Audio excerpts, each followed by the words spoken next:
There is a kind of moment that happens in the back of certain old farmhouses across the upland South, and it tends to happen during a renovation.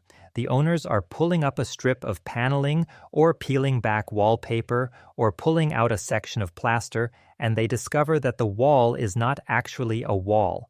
It is a tree, a row of them. Behind the wallpaper, instead of studs and sheetrock, is a course of horizontal logs, hewn flat on two faces, notched at the corners with a half-dovetail joint, and chink between with a mixture of clay, straw, and small stones. Above the logs, where a modern house would have a header beam, there is a hand-hewn pine beam, dark with age, smoke-stained at the edges. The owners, if they have not seen this before, do not always know what they are looking at. What they are looking at is the original house. Everything else, the porch, the parlor, the dining room, the bedroom additions on either side, was built around it later. The technical name for what they have discovered is a Yeoman Farmer's log cabin, and the architectural history community has been documenting these hidden cores in southern farmhouses for half a century. They are everywhere. The Arkansas Historic Preservation Program, in its file on a small farmstead in rural Searcy County, describes one such cabin precisely. The original log section was built in the 1870s. A frame L was added around 1895.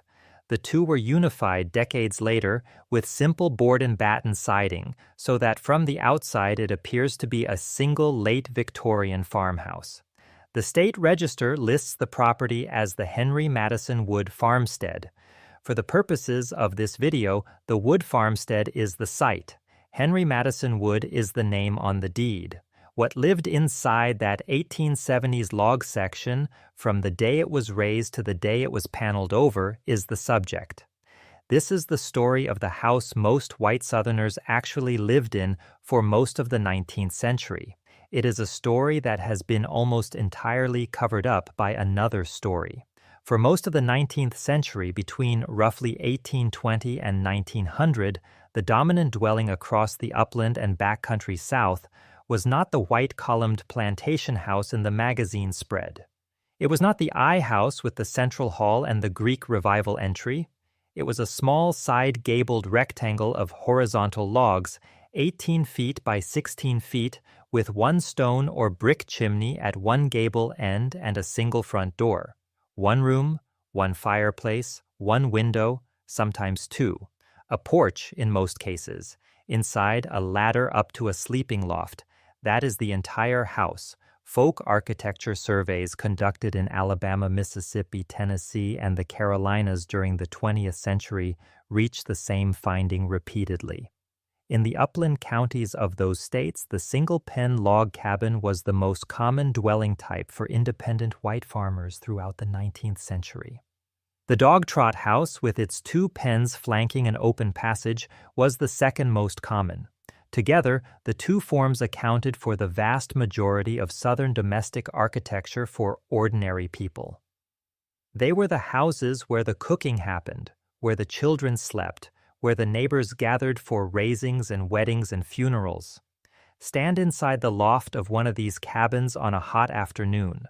The slope of the roof is 2 feet above your head if you sit, 6 inches above your head if you stand.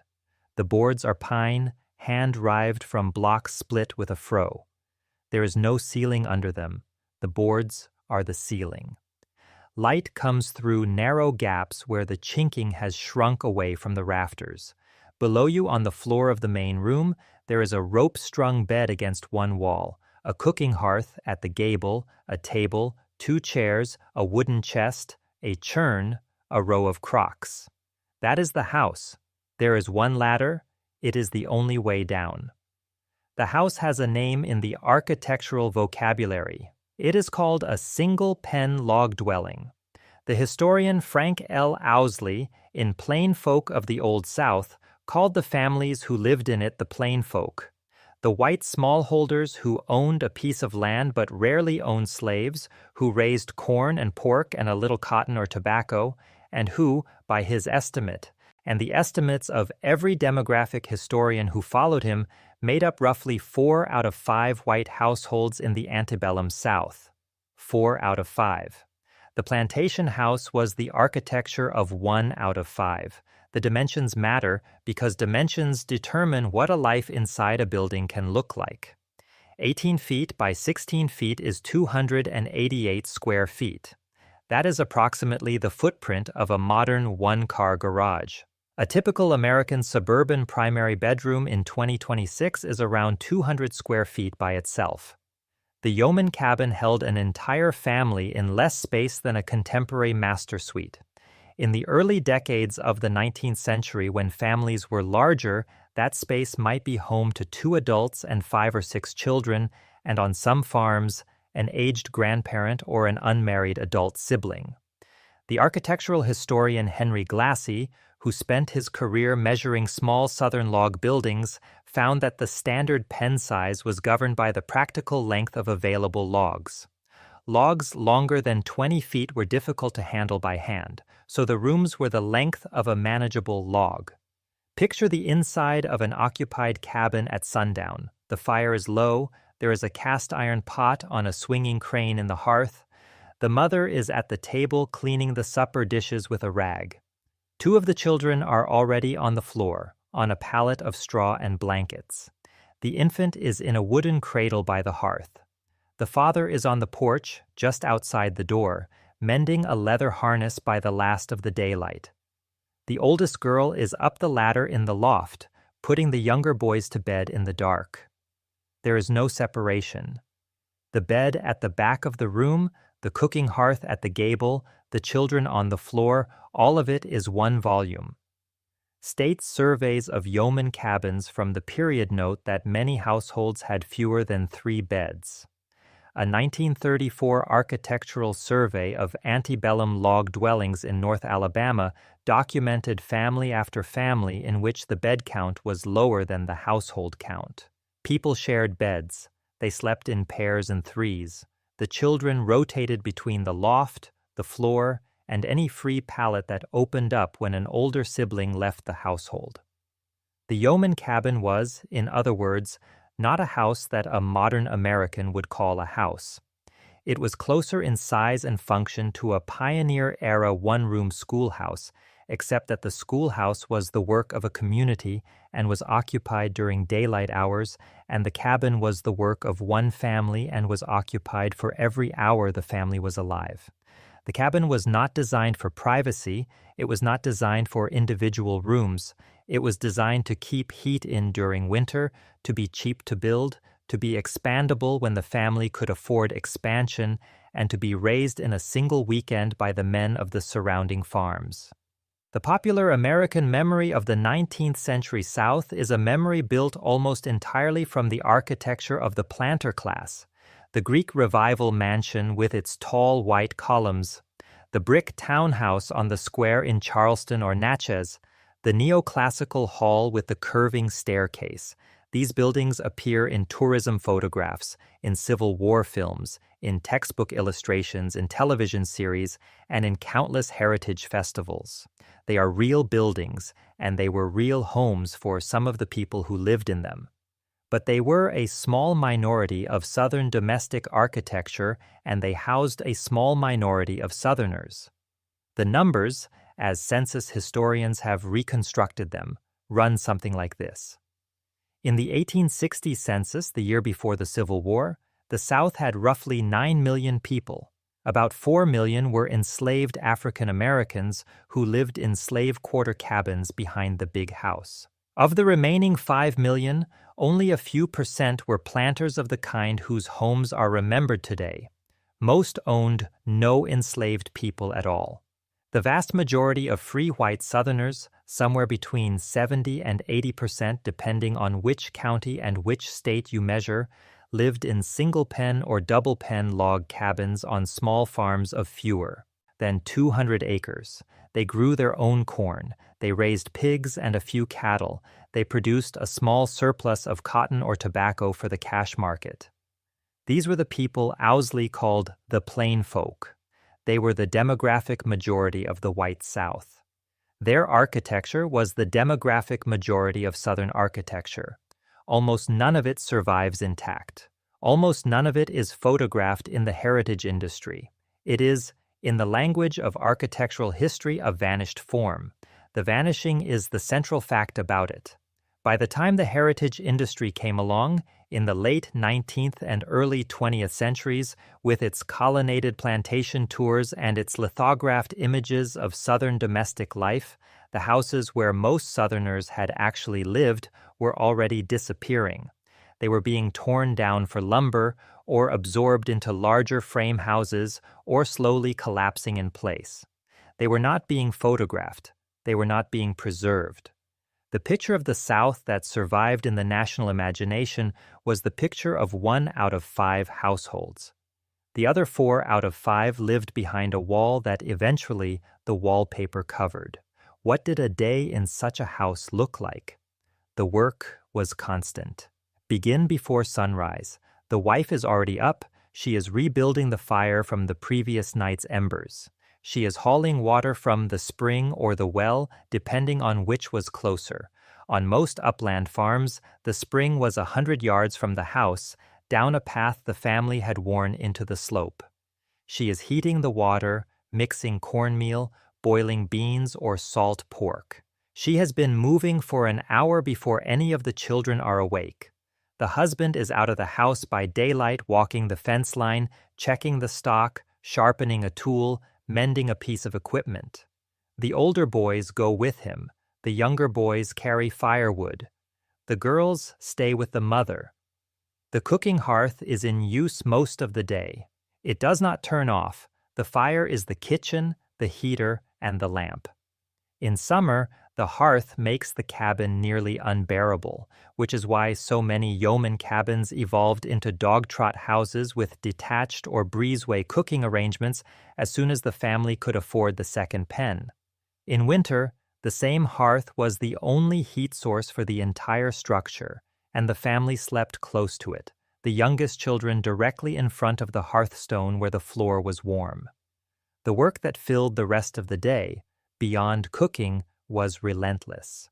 Spinning, weaving, sewing, mending, churning butter, carrying water, hauling laundry to the creek and back, tending a kitchen garden, putting up vegetables in jars or in a root cellar, salting and smoking pork in the autumn, stripping fodder for the winter, gathering eggs, plucking chickens, killing rats, sweeping, rechinking the gaps between the logs every spring, where the clay and straw had crumbled out over the winter. The architectural historians who later cataloged these cabins concluded that the chinking required maintenance roughly every other year over the building's full life, in a labor cycle that fell mostly on the women of the household. There was no electricity, there was no plumbing, there was no separate kitchen. There was, for most of the century, no formal schooling unless an itinerant teacher passed through and a parent could spare a child for the few weeks the school was held. The work that produced the household, hour by hour, was done by women and children and was visible to anyone who walked up to the porch. What the romantic memory of the cabin obscures is the volume of work, the way the cabin was less a house than a workplace, less a private retreat than a small open factory in which the products were food, cloth, and the next generation of farmers. The yeoman farmer existed in a particular social position. He was not a planter. He was not, except on rare days, an aristocrat. He was, in his own self-understanding and in the rhetoric of 19th century Southern politics, a free man on his own land, beholden to no one, raising what he ate and selling what was left. The cabin he lived in, however small, was a statement. This land is mine. This house is mine. This family is mine. The smallness of the cabin was not an embarrassment. It was, in a strange way, a credential. The plainness of the building demonstrated that the family had not borrowed against its independence to put on airs. The historians who have written about plain folk, beginning with Owsley in the 1940s and continuing through generations of agricultural and social historians, have all found the same thing. These households were proud. They were tight-knit, often related to all their neighbors. They attended evangelical Protestant churches that valued plainness and humility as moral virtues. They distrusted the planter class, whom they considered ostentatious and morally suspect, and they looked down on landless laborers whom they considered improvident. On Sunday mornings, the cabin would be swept and the floors aired. The children's faces would be washed. The family would walk, sometimes a mile or more, sometimes with a wagon, to a wooden church at a crossroads. The preacher would be a circuit-riding minister who came through every 2 or 3 weeks. The sermon would emphasize again and again the moral worth of plain living. After church, the family would walk home, eat the cold supper the wife had prepared the night before, and the men would sit on the porch and the women would sit inside or on the steps, and the children would play in the yard, and the cabin would be the still center of an entire social order. This is the part of the cabin story that the heritage industry, when it noticed the cabin at all, was happy to tell. The cabin as a symbol of plain American virtue. The cabin as the cradle of self-reliance. The cabin as a moral artifact. The story is not entirely wrong. The plainness was real. The pride was real. The labor was real. The mutual aid in raisings and harvest bees and church gatherings was real. But the story is incomplete. It leaves out almost everything that complicates it. A 19th century traveler through the upland South wrote of the small yeoman farmers raising cotton and tobacco that they lived in small log cabins in a squalid yet generally cheerful and carefree existence. The traveler was patronizing, which was the standard tone of an outside observer in those years. But the description of the housing was accurate. Yeoman cabins were often, by the standards of any era, hard places to live. On a cold morning in February, the wind is coming through the gaps in the chinking. The fire is built up. The children are in bed under whatever they can pile on themselves.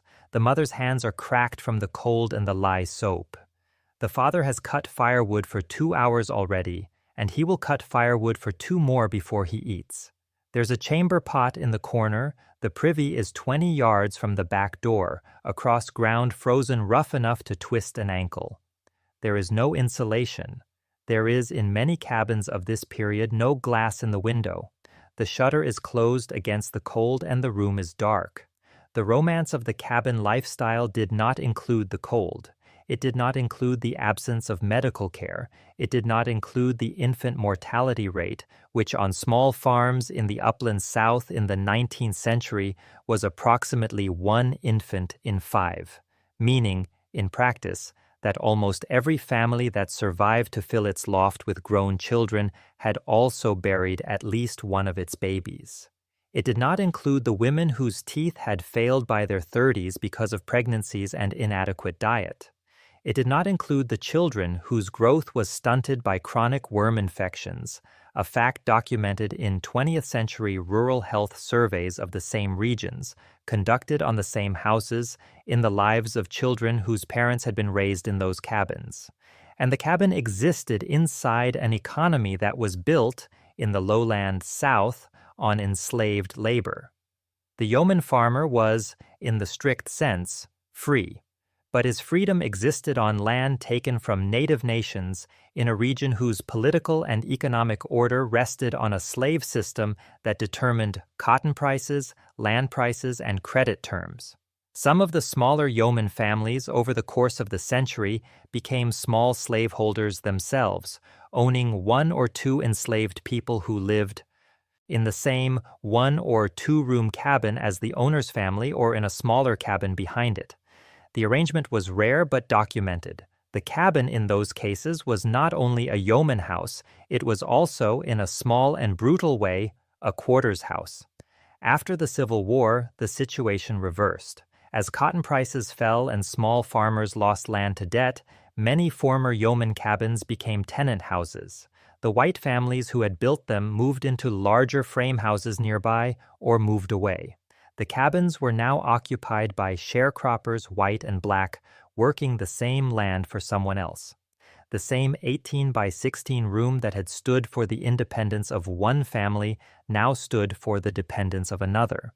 The architecture had not changed. The position of the architecture inside the social order had changed completely. Return to the wood farmstead in rural Arkansas. The original log section, by the Historic Preservation File's reading of its own evidence, was built in the 1870s, about a decade after the war. It was a single-pen log cabin of the standard upland type. By the 1890s, the family that owned the property had added a frame L on the back, a single-story extension of milled lumber with a kitchen and a second sleeping room. By the early 20th century, when board and batten siding was applied to unify the exterior, the original log walls had been covered.